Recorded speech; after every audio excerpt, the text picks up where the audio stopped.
అజ్ఞానం జాహ్నవీ తీర్థం విద్యాతీర్థం వివేకినాం సర్వేషాం సుఖదం తీర్థం భారతీ తీర్థమాశ్రయం వసుదేవసుతం దేవం కంసచానూరమర్దనం దేవకీ పరమానందం కృష్ణం వందే జగద్గురు. ధనుర్మాసం ఈ రోజుకు 14వ రోజుకు వచ్చాం. ఈరోజు మన తల్లి ఆ గోదాదేవి పాసురంలో ఏం చెప్తుందో తెలుసుకుందాం. ఉంగల్ పులక్కడై అనే పాసురం మొదలు పెడుతుంది. உங்கள் புழைக்கடை தோட்டத்து வாவியுள் செங்கழு நீர் வாய் நெகிழிந்து ஆம்பல் வாய் கூம்பினகான் செங்கல் பொடிக்கூரை வெண்பல் தவத்தவர் தங்கள் திருக்கோயில் செங்கிடுவான் போகின்றார் எங்களை முன்னம் எழுப்புவான் வாய் பேசும் நங்காய் எழுந்திராய் நாணாதாய் நாவுடையாய் செங்கொடு செக்கரமேந்தும் தடக்கையன் பங்கைய கண்ணானை పాడేల్ ఓరెంబావాయ్.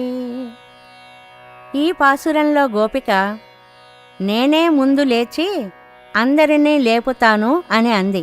ముందు రోజు గోపిక చెప్పిందనమాట గోదాదేవికి, నేను మీ అందరికన్నా ముందే నిద్ర లేస్తాను, మీతో పాటు వస్తాను, ఆ స్వామి వ్రతంలో పాల్గొంటానన్నదట.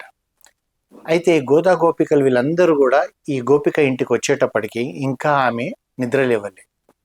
అప్పుడు వీళ్ళందరూ ఏమంటున్నారంటే, అందరికంటే ముందే నేను మేల్కుంటానన్నావు, మమ్మల్ని అందరినీ లేపుతానన్నావు అని ప్రతిన చేసి నిద్రలో మునిగి లేవకున్న ఒక గోపికను ఈరోజు మేల్కొల్పుతున్నారు. ఈ గోపిక ఒక విశాల భవనంలో ఉందంట. ఆ భవనం వెనుక పెద్ద తోటనంట. ఆ తోటలో అందాల కొలను, ఆ కొలనులో కలువలు తామరులు, ఒక అందమైన సన్నివేశం అంట. వీళ్ళందరూ ఏమంటున్నారంటే, అమ్మా చూశావా, తామర పూలు వికసించాయి, కలువ పూలు ముడుచుకుంటున్నాయి, తెల్లవారిందమ్మా, లే, ఎర్రని కాషాయం ధరించిన తెల్లని పలువరుస గల సన్యాసులు దేవాలయంలో ఆరాధన చేయుటకై వెళ్తున్నారు. ముందుగా లేచి మమ్మల్ని లేపుతానని నువ్వే నిద్రపోతున్నావా? మాటిచ్చావు, మమ్మల్ని లేపుతానని మాట తప్పినావు.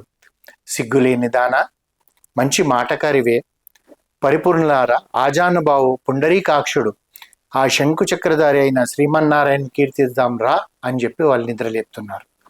అయితే ఇక్కడ వారు ఒక మాట అన్నారు, ఏమనంటే, ఆ భవనం వెనుక పెద్ద తోట ఉంది అని చెప్పి. ఆ తోట ఏంటిదంటే అష్టాక్షరి మహామంత్రమే ఆ పెరటి తోట. అందులోని కొలని అష్టాక్షరి మంత్రంలోని మధ్యపదం నమ అనగా ఏంటంటే నేను కాదు అని అర్థం. అంటే మనమందరం కూడా ఆత్మ వేరు, మన శరీరం వేరు అనేది మనం ఎవ్వరం కూడా ఎప్పుడు మనం గుర్తుపెట్టుకోం. ఎంతసేపు నేను నేను నేను అంటాం. నమ అని ఏంటంటే నేను కాదు అని చెప్పడం. నమ శివాయ, నమో నారాయణ అంటాం. నేను కాదు, నువ్వే నారాయణుడివి, నువ్వే పరమేశ్వరుడివి అని చెప్పడమే. అయితే నేను కాదని అర్థం. దేహమే నేననే భావాన్ని, నేను పొందే ఫలము నాది అనే భావాన్ని, నేను స్వతంత్రుణ్ణి అనే భావాన్ని ఇది కడిగివేస్తుంది అని చెప్పి మనకు ఈ అష్టాక్షరి మంత్రం చెప్తుంది. శిష్యులు ఉపదేశం తమ హృదయ స్థానం పెట్టుకొని పరమాత్మను గుర్తుపెట్టుకోవాలి. ఆ ఉపదేశమే ఆలయాల తలుపులు తెరువును, కుంచెకోట. ఈ విధంగా ఈ యొక్క గోపికలందరూ గోదాదేవితో కలిసి ఆ గోపికని నిద్ర లేపుతున్నారంట. ఈరోజు గోపికనే కాకుండా ఇంకెవరిని మేల్కొల్పుతున్నారంటే, ఏ అల్వార్ని మేల్కొల్పుతున్నారంటే, ఆ అల్వార్ గోపిక ఎవరంటే విప్రనారాయణుడు అంట. వీరికి తొందరడి పాడి అల్వార్ అని అంటారంట. తొండారంటే భక్తులు, అడి అంటే పాదములు, పొడి అంటే వాళ్ళ ధూళి. అంటే భక్తుల యొక్క పాదధూళినే వారు ఎక్కువగా ప్రేమించేవారు భగవంతుడి కన్నా కూడా.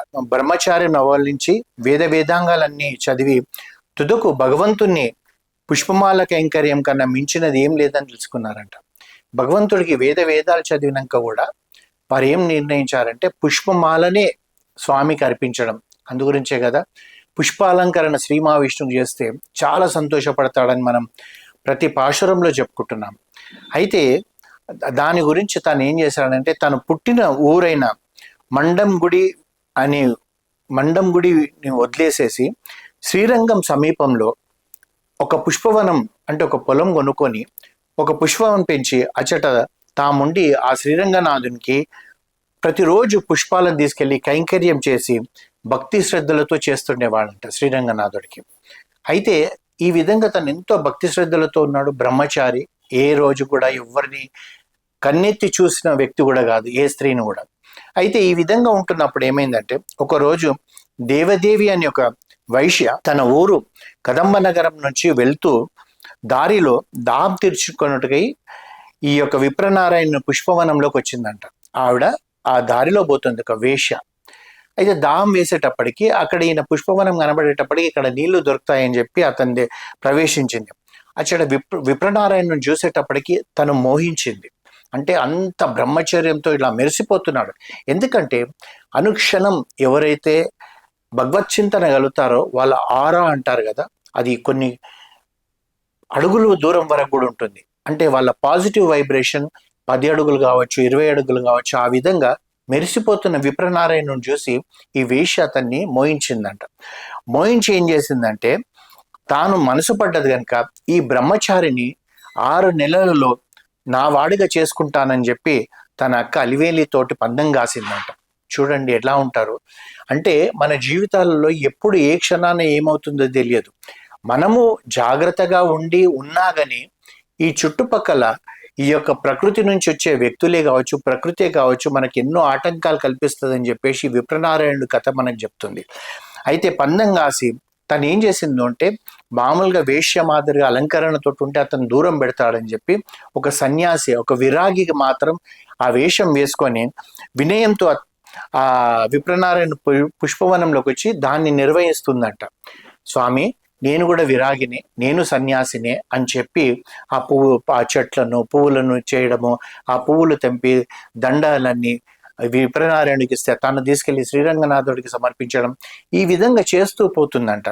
అయితే ఆ విధంగా ఉన్న తాను తెచ్చిపెట్టుకున్న వినయంతో ఉంది అని అనుక్షణం రంగా రంగా రంగా అనడము, స్వామి స్వామి స్వామి అనడం. అంటే కపట నాటకంతో వినయంతో తాను ప్రవర్తిస్తుంటే ఇతను నిజమే అనుకున్నాడు. అయితే అచ్చటే ఉండిపోయింది. విధి ఒక్కొక్కసారి బలహీనమైన అన్నాను కదా ఇంతకుముందు చెప్పినట్టుగా, మన ప్రకృతి కొన్నిసార్లు మనల్ని ఆటంకపరుస్తుంటుంది, మనం వెళ్ళే దారిని కూడా ఆటంకపరుస్తుంటుంది. మనం ఒక చిన్న ఉదాహరణ చెప్పుకుందాం. మనం ఒక హైవేలో వెళ్తున్నాం అనుకోండి, మనం ఎంత జాగ్రత్తగా కారు నడుపుతున్నా కానీ అవతల వ్యక్తి ర్యాష్గా వచ్చి మనల్ని యాక్సిడెంట్ చేయొచ్చు, మనకు దాగొచ్చు. మనం అప్పుడు అనుకోవచ్చు నేను జాగ్రత్తగా ఉన్నానే, నాకు ఎందుకు జరిగిందని చెప్పేసి. అదే విధంగా విధి బలీయమైనప్పుడు ఏ విధంగా ఉంటుందని చెప్పడానికి విప్రనారాయణుడితో ఒక రోజు ఏమైందంటే ఒక వర్షం కాలం రాత్రికి దేవికి లొంగిపోయిందంట. చూడండి, పెద్ద వర్షం పడుతుంది, చలి పడుతుంది. అయితే ఆ సమయంలో ఈమె యొక్క అందానికి తను లొంగిపోయి ఆమె లేనిదే తాను బ్రతకలేనన్నట్టుగా అయిపోయాడంట. ఏ వ్యక్తి అయితే తన ఊరును వదిలి శ్రీరంగం దగ్గర పుష్పవనం పెంచుకొని ప్రతిరోజు ఆ పుష్పాలు తీసుకొని స్వామికి అర్పించుకుంటూ అనుక్షణం రంగా రంగా రంగా అంటూ ఉన్న వ్యక్తి ఈ విధంగా అయిపోయేటప్పటికీ ఆమె లొంగిపోయాడంట.